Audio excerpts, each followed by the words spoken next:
மாண்புமிகு முதல்வர் ஸ்டாலின் நடத்துவது என்ன ஆட்சி? காட்டாட்சி தர்பார். உத்தரப்பிரதேசத்துல, பீகார்ல கூட நடக்காத சம்பவங்கள் எல்லாம் இங்கே நடந்தேறிக் கொண்டிருக்கின்றன. விஷச்சாராயம் டாஸ்மாக் இருக்கு, அதுல உங்களுடைய கட்டிக்காரங்க எல்லாம் பெரிய ஆட்களா சம்பாதிக்கிறாங்க. அடுத்து கள்ளச்சாராயம், அதையும் மீறி விஷச்சாராயம். ஸ்டாலின் தான் வர்றாரு, சாராயம் விற்க போறாரு, 64 உயிரை வாங்கிட்டாரு, அதோட மக்களுக்கு முடிவை கட்டிட்டாரு. அதுதான் இன்றைய ஆட்சி. எந்த தரப்பையா சந்தோஷமா இருக்கு? யார் சந்தோஷமா இருக்கா உங்ககிட்ட? ஆசிரியர்கள் சந்தோஷமா இருக்காங்களா? உங்களை எப்போ ஆதரவு கொடுப்பாங்க. அரசு அதிகாரிகள் யாராவது அரசு அலுவலர்கள் மகிழ்ச்சியா இருக்காங்களா? அவங்களும் எப்போ உங்களுக்கு ஆதரவு கொடுப்பாங்க. யாரு சிறுபான்மை மக்களுக்காவது நீங்கள் ஏதாவது நல்லது செஞ்சிருக்கீங்களா? இல்ல விவசாயிகளுக்கு நல்ல நிம்மதியா விட்டீங்களா? இல்ல யார விட்டீங்க? எங்க அக்கா கலியுக கண்ணகி கனிமொழி மேடைக்கு மேடை பேசுனீங்களேமா, இன்னைக்கு போங்க கள்ளக்குறிச்சிக்கு, என்ன பேசுனீங்க? அடுத்து எங்க அண்ணன் தாங்க ஆட்சிக்கு வருவாரு, அவர் வந்த உடனே தமிழ்நாட்டுல சாராய கடையே இருக்காதுன்னாங்க. ஏன் சாராய கடை இருக்க கூடாதுன்னா, தமிழகத்துல இளம் விதவைகள் அதிகரித்துன்னு வராங்களாம், அதனால இவங்க அண்ணன் ஆட்சிக்கு வந்த உடனே சாராய கடையை ஒழிச்சிடுவாங்களாம். இன்னைக்கு எங்கம்மா போன? ஊடகங்களை உங்கள் கைப்பாவைகளாக வைத்துக் கொண்டு, ஊடகங்கள் நீங்கள் சொல்வதையெல்லாம் கேட்கும் ஏவலாளிகளை போல மாற்றி வைத்துக் கொண்டு, எக்கச்சக்கமான ஊடகங்களை நீங்கள் உங்கள் கையில் வைத்துக் கொண்டு மக்களை எவ்வளவு நாளைக்கு தான் இப்படி ஏமாற்றுவீர்கள்? அதையும் நாங்கள் பார்த்து கொண்டிருக்க முடியுமா? ஒரே தெருவுல 26 பேர் போயிருக்காங்க. அந்த வீட்டுல வாழ முடியுமா? அந்த ஊர்ல வாழ முடியுமா? எதை பத்தியும் கவலைப்படாம எப்படி உங்களால் சாப்பிட முடிவது? போய் விக்கிரவாண்டியில 10 அமைச்சர் போட்டீங்களாமே, இதே எங்க அண்ணனா இருந்தா அந்த இப்படி ஒரு சம்பவம் நடந்தே இருக்காது. நயன்தாராவுக்கு 6 மாசத்துல ரெட்டை புள்ள பிறந்துச்சான். அது எப்படி பிறந்துச்சுன்னு அதுக்கு ஒரு குழு அமைக்கிறாரு. அது அமைக்க தெரிஞ்ச மாமா சுப்பிரமணியன் அவர்களே, நீங்க ஏன் போய் அரசு மருத்துவமனையில பொதுமக்களுக்கு சரியான முறையில மருத்துவம் கிடைக்கலன்னு ஏன் போய் பார்க்கல? ஏதோ அப்படியே அவங்க நடந்து வர்றத பாத்திருக்கீங்களா? ஒரு சிஎம்ஓ அவங்க அமைச்சர்களும் அப்படியே அசால்ட்னு சொல்லுவாங்க பாருங்க, அசால்ட்டா அப்படியே மேலேயே பார்த்துக்கிட்டு அவங்க, நீங்க பாருங்க, கவனிங்க, அவங்க பாடி லாங்குவேஜ் எல்லாம் பயங்கரமா இருக்கும். அவ்வளவு எரிச்சலா வரும். விஷயம் தெரிந்தவர்களுக்கு, உள்ளர்த்தம் புரிபவர்களுக்கு அப்படியே வெட்டி போடலாமான் இருக்கும். கிளி ஜோசியம் பார்த்து இந்த ஆட்சி எப்படி நடக்குதுன்னு போய் ஒருத்தர் கேட்டாரு. அவரை அரெஸ்ட் பண்ணிட்டாங்கம்மா, பாவம். கிளி ஜோசியம் பார்த்தவரை அரெஸ்ட் பண்ணிட்டான். வெயில் அதிகமாகுதுன்னு ரோட்ல ஆம்லெட், முட்டையை உடைச்சு ஆம்லெட் போட்டவனை அரெஸ்ட் பண்ணிட்டான். பஞ்சு முட்டாய் விற்கிறவனை அரெஸ்ட் பண்ணிட்டான். இன்னைக்கு கள்ளக்குறிச்சியில் 64 உயிர் போச்சு. அதை அரெஸ்ட் பண்ண துப்பு இருக்கா, வக்கு இருக்கா, திராணி இருக்கா? பெரிய பேருங்க, நிறைய பேருக்கு அது புரியல. உண்மையிலேயே ஏதோ நினைத்துக் கொண்டிருக்கிறார்கள் எல்லோரும். சிறுவம்பாளையத்திலிருந்து ஒரு எளிய மனிதன் வந்திருக்கிறார் என்று. அருமை சகோதரர்களே, சகோதரிகளே, எளிய மனிதர் தான், ஆனால் உறுதியான மனிதர். அத்தோனை எடுத்த தனது கொள்கைகளில் எல்லாம், தனது சித்தாந்தங்களில் எல்லாம் உடும்பு பிடியாக இருப்பவர். அழைத்து மிரட்டக்கூடியவர்கள். டெல்லியில் இருந்தாலும் சரியான போங்கடா டேய், நான் பேசுறப்பதான் பேசுவேன், எனக்கு எப்ப தேவையோ நான் பேசுவேன். அந்த அளவுக்கு உறுதியான மகத்தான ஒரு தலைவரை நமது இயக்கம் பெற்றிருக்கிறது என்றால் அது புரட்சி தலைவர், புரட்சி தலைவி அம்மாவின் ஆன்மாக்கள் நமக்கு அளித்த கொடை. புரட்சி தமிழர் அண்ணன் எடப்பாடியார் நமது பொதுச் செயலாளராக வந்தது நமக்கு கிடைத்த பேரு. ஏனென்றால் அப்படி ஒரு இக்கட்டான சமயத்தில் அருமைய அம்மாவுக்கு பிறகு அந்த இருக்கையை இன்று அவ்வளவு அழகாக 4 வருடங்கள் 2 மாதங்கள் அலங்கரித்து ஒரு கெட்ட பெயர் கூட இல்லாமல் கை தட்டணும். நீங்க கேட்கணும், உங்களுக்கு தான் சொல்றேன், எல்லாருக்கும் கோட்டைக்கு கேட்கணும். அதிகார மமதையில, ஆட்சி போதையில, மக்கள் வாக்களிச்சுட்டாங்கிற நினைப்புல, அகங்காரத்துல மிதந்து கொண்டிருக்கக்கூடிய தற்போதைய திராவிட முன்னேற்ற கழக அரசுக்கு கேட்க வேண்டும். இது மக்களின் ஏகோபித்த குரல். மக்களுக்காக உழைத்த தலைவர்களை, மக்களுக்காக உழைத்தவர்களை கொண்டு அண்ணா திராவிட முன்னேற்ற கழகம் வாக்கு கேட்டு வரும். 2026 வரும் என்று கடந்த 20ஆம் தேதி 19-20ஆம் தேதி நடந்த சம்பவம், கள்ளச்சாராய சம்பவம், விஷச்சாராயத்தில் மரணமடைந்தவர்களுடைய சம்பவம், அந்த சம்பவத்துக்காகத்தான் இத்துணை போராட்டம். குடிப்பவர்களை, குடித்து கெட்ட பழக்கத்தால் இறந்து போனவர்களுக்காக இவ்வளவு பெரிய ஆர்ப்பாட்டமா என்று அறிவு ஜீவிகள் என்று தங்களை சொல்லிக் கொள்ளும் சிலர் கேட்கிறார்கள். அருமை சகோதரர்களே, சகோதரிகளே, அண்ணா திராவிட முன்னேற்ற கழகம் சும்மா தெரியாம பண்ணல. அது ஏன் பண்றோம் இவ்வளவு பெரிய போராட்டம்? ஏன் சட்டசபையில் பேச வேண்டும் என்று நமது மாண்புமிகு உறுப்பினர்கள் எல்லாம் விடாப்பிடியாக கேட்டார்கள். இதோ வெளியே அனுப்பப்பட்டிருக்கிறார்கள். இந்த தொடர் முழுமைக்குமாக வெளியே அனுப்பப்பட்டிருக்கிறார்கள். என்ன அராஜகம்!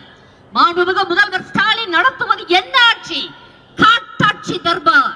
உத்தரப்பிரதேசத்துல, பீகார்ல கூட நடக்காத சம்பவங்கள் எல்லாம் இங்கே நடந்தேறிக் கொண்டிருக்கின்றன.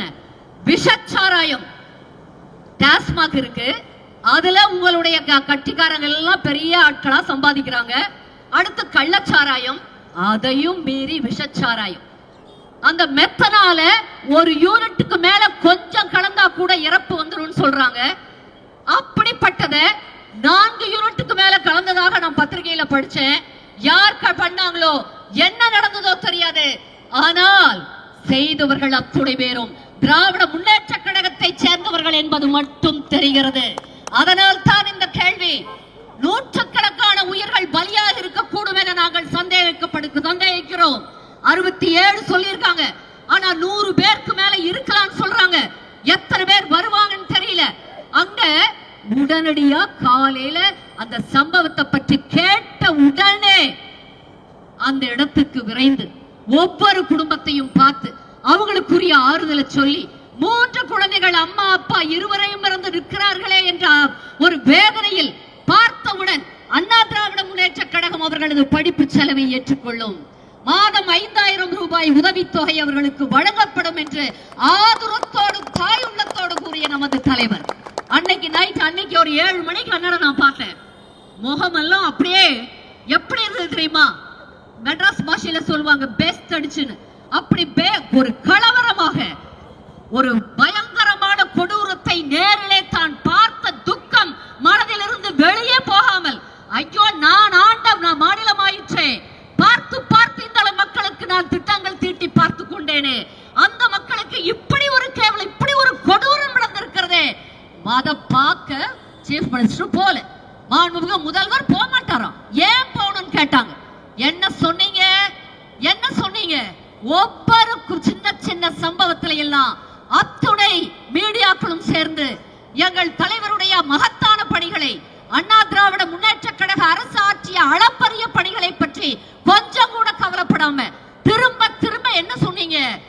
பெரிய புதுசா வர்ற சமூக ஆர்வலர்கள், சுற்றுச்சூழல் ஆர்வலர்கள், கட்சிக்காரங்க, யூடியூபர்ஸ், இன்ஃப்ளூயன்சர்ஸ், என்னென்னவோ பேர் சொல்றாங்க. அத்தனை பேரும் என்ன பேசுறீங்க? அண்ணா திமுகவை எல்லாரையும், எங்களுடைய பணிகளை எல்லாம் எவ்வளவு கேவலமாக சித்தரித்தீர்கள். இப்போ ஒருத்தருக்கும் வாய் திறக்க முடியல. இவ்வளவு ஒரு கொடூரம் நடந்திருக்கிறது. இதோ பாருங்க, 2 நாள்ல மறந்தாச்சு. இவங்களுக்கு என்ன தெரியுமா? கவலை அவ்வளவுதான்.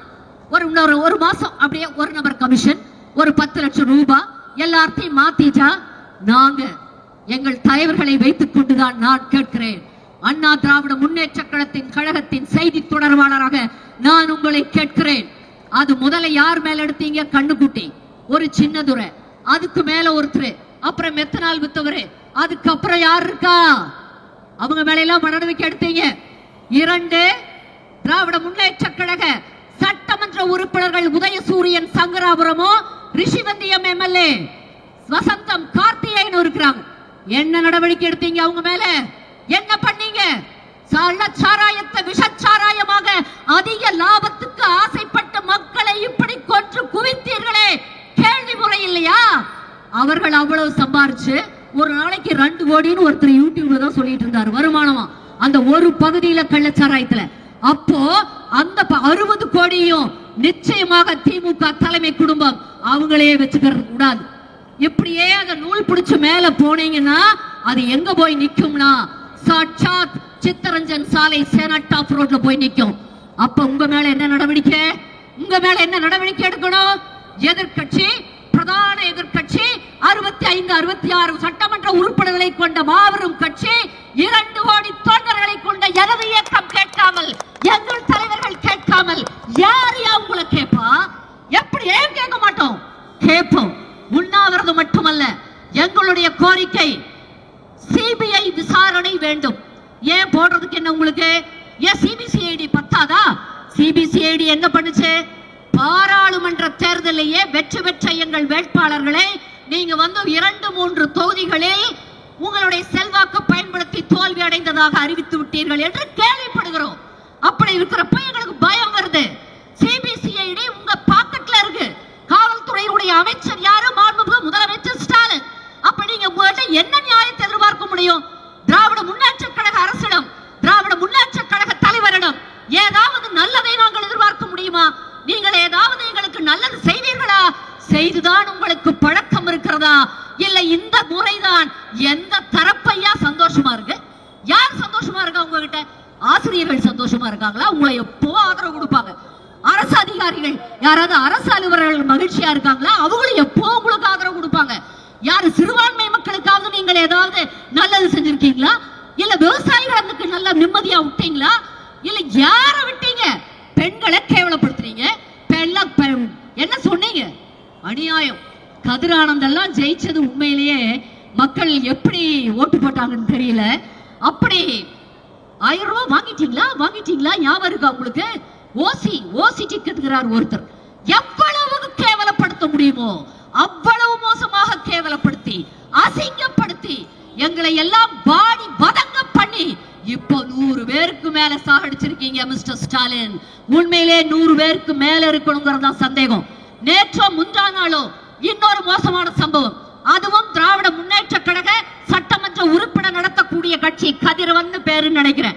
அந்த காலேஜ்ல ஒரு பொண்ணு, வயது பொண்ணு, படிக்கக்கூடிய 1ஆம் ஆண்டோ 2ஆம் ஆண்டோ படிக்கக்கூடிய ஒரு பெண் தற்கொலை செய்து கொண்டதாக ஒரு நாடகம் நடத்துறதாக அந்த அம்மாவும் அப்பாவும் கதர்னதை நம்ம வாட்ஸ்அப்ல பார்த்தோம்.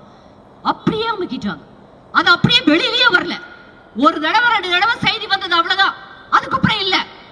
ஊடகங்களை உங்கள் கைப்பாவைகளாக வைத்துக் கொண்டு ஊடகங்கள் நீங்கள் சொல்வதையெல்லாம் கேட்கும் ஏவலாளிகளை போல மாற்றி வைத்துக் கொண்டு எக்கச்சக்கமான ஊடகங்களை நீங்கள் உங்கள் கையில் வைத்துக் கொண்டு மக்களை எவ்வளவு நாளைக்கு தான் இப்படி ஏமாற்றுவீர்கள்?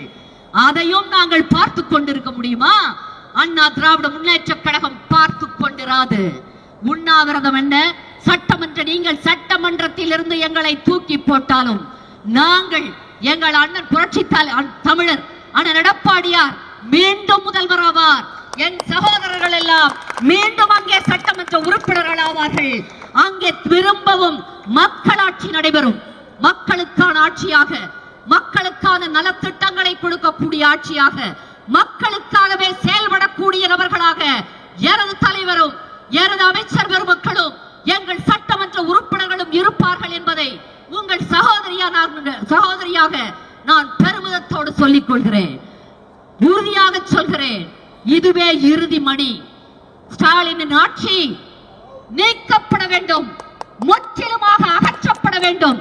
அவர் மட்டுமல்ல, தலைவர்கள் கேட்கவில்லை, எங்கள் புரட்சி தமிழர் கேட்கவில்லை, நாங்கள் கேட்கிறோம்.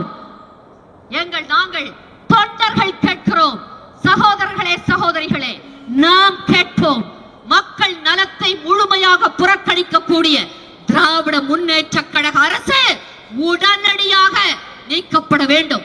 அதற்கு எங்களுக்கு சிபிஐ விசாரணை வேண்டும். சிபிசிஐடி விசாரணை இங்கே மாநில அரசின் பொறுப்பில் இருப்பதால் சிபிசிஐடி விசாரணையில் எங்களுக்கு ஒரு துளியும் நம்பிக்கை இல்லை. அது எப்படி இருக்கும் என்பது எங்களுக்கு தெரிகிறது. சிபிஐ நாட்டின் உயர்பட்ச விசாரணை அமைப்பு. முடிந்த அளவு அங்கே நேர்மையாக விசாரணை நடக்கும் என்பது நமது அத்துணை பேரின் நம்பிக்கை. அந்த அமைப்பு இங்கே வந்து, ஏன் உங்களுக்கு என்ன தயக்கம்? சிபிஐ விசாரணை கேட்டா எல்லாரும் போட வேண்டியதானே? அட பாவிகளா, 100 பேர் உயிர் போயிருக்காங்க. எத்தனை பெண்கள் இன்னைக்கு தாலி அறுத்து இருக்காங்க. யார் அவங்களை எல்லாம் பாத்துக்கிறது? அந்த பிள்ளைகளுக்கு எல்லாம் 10 லட்சம் ரூபாய் கொடுத்துட்டா அம்மா அப்பா ஆதரவு கிடைச்சிருமா? அம்மா அப்பா இல்லாம அந்த பிள்ளைகள் எவ்வளவு பெரிய மென்டல் டிராமா. அது மனசு எப்படி ஏங்கி தவிக்கும். பக்கத்து வீட்டு குழந்தை ஒரே தெருவுல 26 பேர் போயிருக்காங்க. அந்த வீட்டுல வாழ முடியுமா? அந்த ஊர்ல வாழ முடியுமா? எதை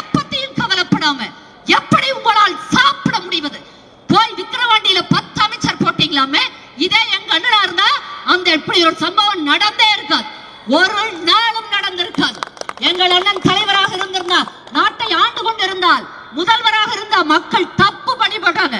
தப்பு. எங்கள் அண்ணன் கண்டிப்பா அந்த நிலைமை வந்திருக்கார். அதே நிலைமை, அதற்கு மேல ஏதாவது ஒரு இதுல அசம்பாவிதமாக ஏதாவது ஒரு கெடுதல் நடந்திருந்தால் எத்தனை பேரும் அனுப்பிச்சிருப்பார். இங்க சென்னையில யாரும் இருக்க முடியாது. அம்மாவா இருந்தாலும் அனுப்பிச்சிருப்பாங்க, அண்ணனா இருந்தாலும் அனுப்பிச்சிருப்பாங்க. அத்தனை பேரும் போய் அங்க இருந்து ஒவ்வொரு குடும்பத்துக்கு ஒரு அமைச்சர் போடுங்களேன். கொஞ்சத்தை பணமா சம்பாதிக்கிறீங்க, ஏன் செய்யக்கூடாது? அந்த குழந்தைகளுக்கு இதுக்கு எவ்வளவு வேணும்? நீங்க போய் அங்க இருந்து அவங்க கிட்ட பேசினா அவங்களுக்கு ஆதரவா இருக்காதா? ஒரு மன தைரியம் வராதா? ஆளுகின்றவர்கள் வர்றாங்கன்னு இல்ல, செய்ய மாட்டீங்க. செய்யக்கூடிய ஒரு மன நிலையே உங்களுக்கு கிடையாது. நீங்க எல்லாம் பெரிய ஆட்கள். ஏதோ அப்படியே அவங்க நடந்து வர்றதை பார்த்திருக்கீங்களா? ஒரு சிஎம்ஓ அவங்க அமைச்சர்களும் அப்படியே அசால்ட்னு சொல்லுவாங்க பாருங்க, அசால்ட்டா அப்படியே மேலேயே பார்த்துக்கிட்டு அவங்க நீங்க பாருங்க, கவனிங்க. அவங்க பாடி லாங்குவேஜ் எல்லாம் பயங்கரமா இருக்கும். அவ்வளவு எரிச்சலா வரும். விஷயம் தெரிந்தவர்களுக்கு, உள்ளர்த்தம் புரிபவர்களுக்கு அப்படியே வெட்டி போடலாமான் இருக்கும். உண்மையிலேயே தில் இருந்த அடிக்கடி சொல்லுவீங்களே மிஸ்டர் ஸ்டாலின் அவர் சீஃப் மினிஸ்டர், நீங்களுக்கு கேட்கிறோம். தில் எங்களுக்கு இருக்கு, எங்க அண்ணனுக்கு இல்லாத தில் உங்களுக்கு இல்ல. நீங்க வைக்காத கூட்டணியா, நீங்க பண்ணாத ஃப்ராடுகளா, நீங்க உங்க நாக்கு பிறன்றதை விட நாங்க ஒன்னும் எதுவுமே பண்ணல. அண்ணா திமுக எப்போ ஒரே கொள்கையில நிக்கும், சொன்னபடி நிக்கும். இது அவங்கள போல இப்போ ஒரு பேச்சு, காலையில ஒரு பேச்சு, சாயந்தரம் ஒரு பேச்செல்லாம் எங்களுக்கு கிடையாது. ஒரே பேச்சு தான். நீங்க அடிக்கடி சொல்லுவீங்களே தில் இருந்தா, திராணி இருந்தா, அது இருந்தா, இது இருந்தான்னு. நான் கேட்கிறேன், சுயமரியாதை இருந்தா, உங்களுக்கு அந்த தில் இருந்தா என்ன பயம்? திராணி இருந்தா ஏன் சிபிஐ விசாரணை போடக்கூடாது? ஏன் காலையில இருந்த சாயந்தரம் வரைக்கும் எல்லாரையும், எங்க அண்ணன் 2-3 பேர் வயசானவங்க, சுகர் பேஷண்ட், காலையில இருந்து சாயந்தரம் வரைக்கும் சாப்பிடாம இருந்து உங்களை கேட்கணுமா? முதல் தடவை கேட்கிறப்ப தெரியாத அந்த கவர்மெண்ட்டுக்கு ஆட்சியை கலைக்க வேண்டும் என்பதே எங்களுடைய ஒரே கோரிக்கை. அதற்கு முன்பு சிபிஐ விசாரணை வேண்டும். அண்ணா திராவிட முன்னேற்ற கழகம் அறைகூவல் விடுக்கிறது. இது எங்க அண்ணன் கேட்கல, நான் கேட்கிறேன். செய்தி தொடர்பாளராக அவர்கள் கேட்கல, நாங்க கேட்கிறோம். தொண்டர்கள் அத்துணை பேரது சார்பாக செய்தி தொடர்பாளராக உங்கள் சகோதரி, எளிய சகோதரி நான் கேட்கிறேன். செஞ்சு பாருங்களேன், செய்யுங்களேன். தில் இருந்தா மக்கள் மன்றத்துல சந்திப்போம், பார்த்துக்கலாம். எங்க அண்ணன் முதலமைச்சர் ஆவாங்க, அண்ணா திமுக திரும்ப வரும், அப்ப பார்த்துக்கலாம். உங்க வாய்ப்புக்கு நன்றி, வணக்கம். ஸ்டாலின் தான் வர்றாரு, சாராயம் விற்க போறாரு, 64 உயிரை வாங்கிட்டாரு, அதோட மக்களுக்கு முடிவை கட்டிட்டாரு. அதுதான் இன்றைய ஆட்சி. யோசிச்சு பார்க்கணும். 64 உயிர், 1 உயிரா 2 உயிராமா? 64 உயிரை சாவடித்திருக்கின்ற கள்ளச்சாராயத்தை குடிச்சு இன்னைக்கு கள்ளக்குறிச்சியில கவலைக்கிடமாகி இருக்கிறது. அதற்கு யாராவது குரல் கொடுக்கிறாங்களா? அண்ணா திமுகவை தவிர்த்து எந்த கட்சி, இன்னைக்கு திமுக இருக்கிற எத்தனையோ ஒரு கூட்டணி கட்சி, எந்த தலைவராவது குரல் கொடுக்கிறாங்களா? சொல்லுங்க பார்க்கலாம். மதுவிலக்கு அமல்படுத்த வேண்டும் என்பதற்காக ஒருவர் தற்கொலை செய்து கொண்டார். அவருடைய பாடையை தூக்க போன பன்னாடைகள் யாராவது இன்று கள்ளக்குறிச்சிக்கு போனாங்களா? வைகோவை பார்த்து கேட்கிறேன், திருமாவளவனை பார்த்து கேட்கிறேன், கம்யூனிஸ்ட் கட்சி தலைவர்களை பார்த்து கேட்கிறேன். இன்னைக்கு போய் பாடையை தூக்குனீங்களா கள்ளக்குறிச்சியில? எங்க அக்கா கலியுக கண்ணகி கனிமொழி மேடைக்கு மேடை பேசுனீங்களேமா, இன்னைக்கு போங்க கள்ளக்குறிச்சிக்கு. என்ன பேசுனீங்க? அடுத்து எங்க அண்ணன் தாங்க ஆட்சிக்கு வருவாரு, அவர் வந்த உடனே தமிழ்நாட்டில் சாராய கடையே இருக்காதுன்னாங்க. ஏன் சாராய கடை இருக்க கூடாதுன்னா, தமிழகத்துல இளம் விதவைகள் அதிகரித்துன்னு வராங்களாம். அதனால இவங்க அண்ணன் ஆட்சிக்கு வந்த உடனே சாராய கடையை ஒழிச்சிடுவாங்களாம். இன்னைக்கு எங்கம்மா போன? ஒன்னன் தானே ஆட்சியில் இருக்கிறாரு, 2-3 ஆண்டு காலம் ஆயிடுச்சு. இன்னைக்கு எங்க ஒரு சாராய கடையை மூடுனீங்களா? இன்னைக்கு 64 உயிர் போயிருக்கு. திருமதி கலியுக கண்ணகி அக்கா கனிமொழி பதில் சொல்லுங்க, இன்னைக்கு எங்க போனீங்க நீங்க? நம்மளுடைய பொம்மை முதல்வர் திரு ஸ்டாலினை கேட்கிறேன், நீங்க போனீங்களா கள்ளக்குறிச்சிக்கு? அண்ணன் மகன் காவேரி மருத்துவமனையில் அனுமதியா இருந்தாரு, வேலூர் சிஎம்சியில் அனுமதியா இருந்தாரு. அதற்கு போய் பார்க்க தெரிஞ்ச திரு ஸ்டாலின் அவர்களே, கள்ளக்குறிச்சியில் 64 உயிர் போயிருக்கு. உங்களுக்கு ஓட்டு போட்டு முதலமைச்சராக்கின மக்களுடைய உயிர் இன்னைக்கு போயிருக்கு. அதை போய் நேரில் சந்திக்க துப்பு இருக்கா, வக்கு இருக்கா, திராணி இருக்கா? பேசுங்க பார்க்கலாம். இன்னைக்கு திரு ஸ்டாலின் அவர்கள் அவ்வளவு பேசுறாரு, 64 உயிர் போயிடுச்சு. நம்மளுடைய சுகாதாரத்துறை அமைச்சரை கேட்கிறாங்க, இன்னைக்கு 64 உயிர் போயிடுச்சு என்ன சொல்றீங்கன்னா, அவர் சொல்றாரு எல்லாமே சரியா தான் நடக்குது, இன்னும் ஓரிரு நாட்கள்ல சரியாயிடுமா. அட மூதேவி, 64 உயிர் போயிடுச்சுடா, 1 இல்ல 2 இல்ல, இன்னைக்கு எந்த துறை எடுத்தாலும் தோல்வி. அதுவும் சுகாதாரத்துறை எடுத்துக்கங்க, அவருக்கு ஒண்ணுமே தெரியல. ஃபோமிபிசோல்னு ஒரு இன்ஜெக்ஷன், அதுக்கும் ஹோமியோபிரிசோல்னு ஒரு மாத்திரைக்குமே அவருக்கு அர்த்தம் தெரியல. பாவம், அவருக்கு போய் மருத்துவத்துறையை கொடுத்தா அவர் ஏதோ பீச் வாரம் ஓடிட்டு இருந்தாரு, மராத்தான் ஓடிட்டு இருந்தவரை கூட்டாந்து மருத்துவத்துறையை கொடுத்தா அவருக்கு தெரியுமா? சொல்லுங்க பார்க்கலாம். அவருக்கு இன்ஜெக்ஷன் பேரே தெரியல. அவர் சொல்றாரு, நான் கேட்கிறேன் சுகாதாரத்துறை அமைச்சர் அவர்களே, உங்களுக்கு என்ன வேலை? ஒவ்வொரு அரசு மருத்துவமனையா போய் மருத்துவர் சரியா வந்திருக்கிறாரா, மாத்திரை சரியா கிடைக்குதா, பொதுமக்களுக்கு மருத்துவம் கிடைக்குதான்னு போய் பார்க்கறது தானே வேலை. அதுக்கு எதனா ஒரு குழு அனுப்பிச்சு போய் பார்த்துருக்கீங்களா? நயன்தாராவுக்கு 6 மாசத்துல ரெட்டை புள்ள பிறந்துச்சான். அது எப்படி பிறந்துச்சுன்னு அதுக்கு ஒரு குழு அமைக்கிறாரு. அது அமைக்க தெரிஞ்ச மா சுப்பிரமணியன் அவர்களே, நீங்க ஏன் போய் அரசு மருத்துவமனையில பொதுமக்களுக்கு சரியான முறையில மருத்துவம் கிடைக்கலன்னு ஏன் போய் பார்க்கல? போய் பார்த்திருந்தா இன்னைக்கு 64 உயிர் ஆன்டி ட்ரக் மெத்தனாலுடைய ஆன்டி ட்ரக் கிடைச்சிருந்தா இன்னைக்கு 64 உயிர் போயிருக்குமா? சொல்லுங்க பார்க்கலாம். காவேரிப்பாக்கம், ராணிப்பேட்டை மாவட்டம் காவேரிப்பாக்கத்தில் போய் பார்க்குறாரு. நானும் செய்தியில் பார்த்தேன். அவர் அரசு மருத்துவமனையில் போய் இவர் விசிட் பண்ணுறாரு. எப்போ ஒரு 2 மாதங்களுக்கு முன்பாக இருக்கும். போய் பார்த்தவர் நானும் செய்தியில் பார்த்துட்டு, பரவாயில்ல சுகாதாரத்துறை அமைச்சர் மராத்தானெல்லாம் விட்டுட்டாரு போல, மருத்துவத்துறையெல்லாம் போய் பார்க்குறாரு அப்படின்னு நினச்சா, அங்கே போய் மருத்துவர் ரூமில் மருத்துவர் ஆளை காணும். மருத்துவருக்கு ஃபோன் அடித்து கேட்குறாரு, ஏன்பா நீ எங்கே போனோன்னு தானே கேட்கணும். அவர் என்ன கேட்குறாரு, ஆட்சி காலம் ஏற்பட்டு 2 ஆட்சி மாற்றம் ஏற்பட்டு 2.5 வருஷம் ஆயிடுச்சு, ஏன் மருத்துவ அறையில முன்னாள் முதல்வர் எடப்பாடியார் படம் ஏன் இருக்கு, அதை ஏன் இன்னும் கழட்டல, ஏன் கோமால இருந்தியான்னு ஏன் மருத்துவரை ஏன் மிரட்டுற? ஏன்னா அவருக்கு தெரியுது, அந்த மருத்துவருக்கு இவர் இப்ப தமிழ்நாட்டை ஆண்டு கொண்டிருப்பவர் பொம்மை முதல்வர், மக்கள் முதல்வர் சொன்னீங்கன்னா அந்த அண்ணன் எடப்பாடியார் தான் அவருக்கு தெரிந்த காரணத்தினால்தான் அங்க மாட்டியிருக்கிறாரு. நீங்க வேணா மருத்துவரை மிரட்டி அந்த படத்தை கழட்டி இருக்கலாம், ஆனால் மக்கள் மனதில் என்றும் இருக்கும் முகம் அண்ணன் எடப்பாடியார் என்பதை மறந்துவிடக் கூடாது. இன்னைக்கு இந்த ஆட்சியில எதையோ தடை செய்யறானுங்க. ஒரு 4 நாளைக்கு முன்னாடிங்கம்மா நான் ஒரு கடைக்கு போனேன். கடைக்கு போயிட்டு தேங்காய் பத்தை வாங்கிட்டு வரலான்னு ஒரு பங்க் கடைக்கு போனேன். தேங்காய் பத்தை வாங்குற கடையில போய் அக்கா தேங்காய் பத்தை கொடுக்கான்னா அந்த அக்கா வெட்டிட்டு இருந்தாங்கம்மா. தேங்காய் பத்தை வெட்டிட்டு கொடுக்குற நேரத்தில் ஒரு குழந்தை வந்தான். குழந்தை வந்து கேட்டான், அண்ணா அண்ணா பஞ்சு மிட்டாய்க்குதான்னு கேட்டான். அவர் இல்லப்பா பஞ்சு மிட்டாயெல்லாம் விற்கிறது கிடையாதுன்னாரு. ஏன் பஞ்சு மிட்டாய் ஏன் விற்கிறது இல்லை அப்படின்ட்டு அந்த கடைக்கார கேட்டா, ஸ்டாலின் தடை செஞ்சுட்டாராம் பஞ்சு மிட்டாயை. ஏன்னா தடை செஞ்சாருன்னா கேன்சர் வருதான், அதனால பஞ்சு மிட்டாயை தடை செஞ்சுட்டாங்களாம். சரி பரவாயில்ல, ஸ்டாலின் மக்கள் மேலலாம் ஏதோ அபிப்பிராயம் வச்சு கேன்சர் வருதுன்னு தடை செஞ்சுக்கிறாருன்னு நினைச்சா, அந்த கடை அந்த குழந்தை கேட்கறான், சரி நான் பஞ்சு மிட்டாயில்னா வேற என்ன இருக்குதுன்னு கேட்கறான். கஞ்சா இருக்கு, ஆன்ஸ் இருக்கு, கூலிப்பு இருக்கு, 12 மணிக்கு மேல வாடா தம்பி சரக்கே கொடுக்குறான்றாரு. அந்த அளவுக்கு இந்த ஆட்சியினுடைய அவலம் பொட்டி கடை வரைக்கும் பேசுறாங்க. யோசிச்சு பாருங்க, இன்னைக்கு சாராயத்துக்கே அடிமையாக்கி வச்சிருக்கிறார் தமிழ்நாட்டையே திரு ஸ்டாலின் அவர்கள் என்பதை மறந்துவிடக் கூடாது. இந்த ஆட்சியினுடைய அவலங்கள் எப்படி இருக்கு, கிளி ஜோசியம் பார்த்து இந்த ஆட்சி எப்படி நடக்குதுன்னு போய் ஒருத்தர் கேட்டாரு. அவரை அரெஸ்ட் பண்ணிட்டாங்கம்மா. பாவம், கிளி ஜோசியம் பார்த்தவரை அரெஸ்ட் பண்ணிட்டான்.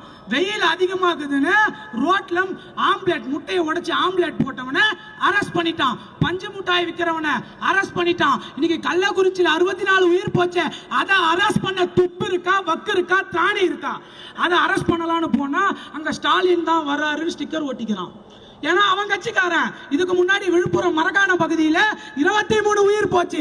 அன்னைக்கு கூட நீங்க சென்னையில தெருமுனை கூட்டம் நடந்துச்சு, அந்த கூட்டத்திலேயே நான் பேசினேன். அப்பயே சொன்னோம், அதை உடனடியா நீங்க கவனிச்சிருக்கலாம்ல. போன வருடம் கூட கள்ளக்குறிச்சி கள்ளச்சாராயம் காசுறாங்கன்னு சொல்லி நமது சட்டமன்ற உறுப்பினர், கள்ளக்குறிச்சியை சார்ந்த சட்டமன்ற உறுப்பினர் அண்ணன் எடப்பாடியார் தலைமையில் கவன ஈர்ப்பு தீர்மானம் கொண்டு வந்தார். அன்னைக்காச்சும் நீங்க கும்பகரண தூக்கத்திலிருந்து முடிச்சிருக்கலாம்ல.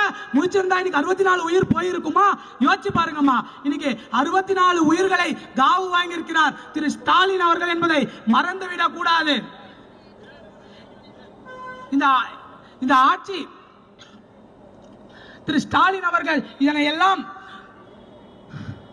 நீங்கள் உடனடியாக பதவி விலக வேண்டும் என்று கேட்டு திரு சுகாதாரத்துறை அமைச்சர் மா சுப்பிரமணியன் அவர்களும் பதவி விலக வேண்டும் என்று கேட்டு வருங்காலம் நல்லா இருக்க வேண்டும் என்று சொன்னால் தமிழகத்தில் உள்ள 8 கோடி மக்களின் எதிர்கால வாழ்க்கையை நினைத்து திரு மாண்புமிகு ஆளுநர் RN ரவி அவர்கள் உடனடியாக கொடுங்கோல் ஆட்சி, இந்த கொடுங்கோல் அரங்கன் ஸ்டாலினிடமிருந்து தமிழக மக்களை காப்பாற்ற வேண்டும் என்று விரும்பினால் இந்த ஆட்சியை உடனடியாக டிஸ்மிஸ் செய்ய வேண்டும் என்று சொல்லி அனைவருக்கும் நன்றி பாராட்டி விடைபெறுகிறேன். நன்றி, வணக்கம்.